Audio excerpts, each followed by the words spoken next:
949. There are no fans anywhere who are more devoted and loyal and true blue than soap opera fans. And for most of them, the opportunity to appear in an episode of their favorite soap opera would certainly be a dream come true. We selected a woman who came and joined us here in New York, and for her, that dream has come true. She is Frances Nonamaker. She is a grandmother. She is from Lumberton, Mississippi. Frances has been watching The Edge of Night for 18 years, and when I say watching, I mean watching. Frances has not missed an episode of The Edge of Night for 18 years. And recently, she came here to New York City, the home of her favorite soap. Watch. Today's a very special day for Frances. She's arrived in New York to take part in the taping of one episode of the program. You did this because you heard that noise on the terrace? No, of course not. It's a busy morning, but there's time for a brief meeting with cast members, including actress Ann Flood, and some reminiscing about past programs. Especially when he took her into the bedroom scene, and we all applauded at my home when she took the vase and knocked him over the head. Oh, that was such fun. It's almost time for the dress rehearsal to begin, and that means a quick photo session and a visit to the makeup department. Okay, here we go. Stand by.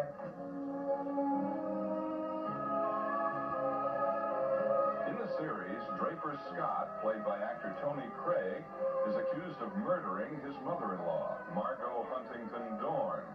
In today's episode, he takes the stand, with Frances as a courtroom spectator. Well then, Mr. Scott,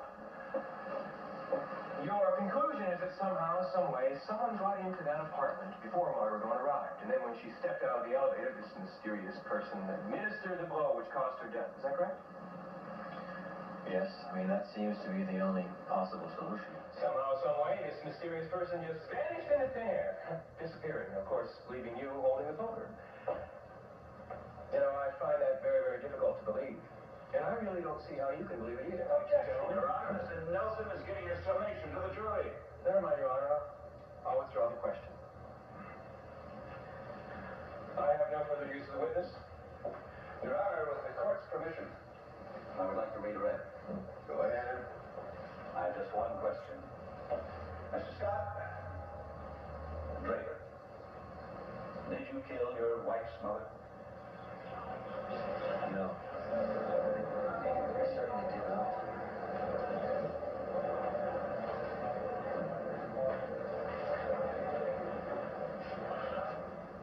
There you were! You were right there. Yes. Good morning. Good morning, David. Did he do it? Did Scott kill Margot Huntington Dorn? I really don't know, but to me, no. I say he didn't, but I really don't know. Now, as engrossed as I'm sure you were sitting there through this whole experience, did you feel you were watching the actor, Tony Craig, or were you really watching Draper Scott. Draper No, Scott? I was watching Draper Scott. You were watching Yes. Draper Scott? Oh, yes. And what's the difference? How do you separate the reality from it? Well, Draper Scott, he is a man that if you get to know him, no matter what, he could not kill anyone. And I admit, he did have reason to do it. His mother-in-law was really something, but he's not the kind of person that would kill. That's the difference. No. You almost felt like you were watching a real trial. Yes. Oh, yes, I was very engrossed in it. Yes, I watch people, yes. I watch and I listen. 18 years of watching The Edge of Night. Why does it have such special meaning for you? Because obviously it does, and it's really part of your life. Oh, yes. Oh, David, as many knows, The Edge of Night is a mystery melodrama. And this is what really, it started in 1956, April 2nd. And it has continued to be a mystery melodrama. And they will celebrate their 24th years this year on the air as a mellow mystery drama.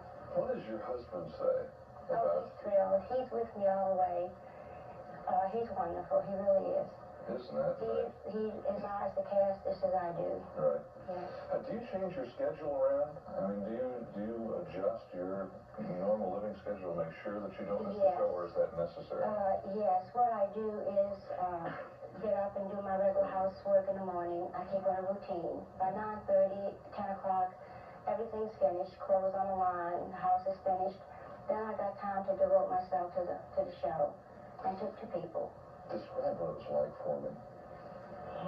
For you, I mean, to be there and to meet all the actors and the actresses and to take part. Well, when I walked into the studio and went to the dressing room and had some of the cast come in and talk to me, I didn't know what they were going to do. I just sat in a chair and one of them had Thelma coming in, and I really didn't know what was going on. I was like I was on cloud nine. Oh, good. But they're all so sweet, and I really thoroughly enjoyed every one of them coming to talk to me like they did and spent time with me.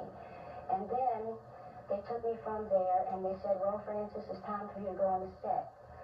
And even walking to the studio, it really gave me a thrill just knowing that I wasn't looking at my show, but I was actually going to be in it. And I didn't realize it, David, until I was going back on the plane. And that's when it really hit me. And I actually had time to think about what has happened.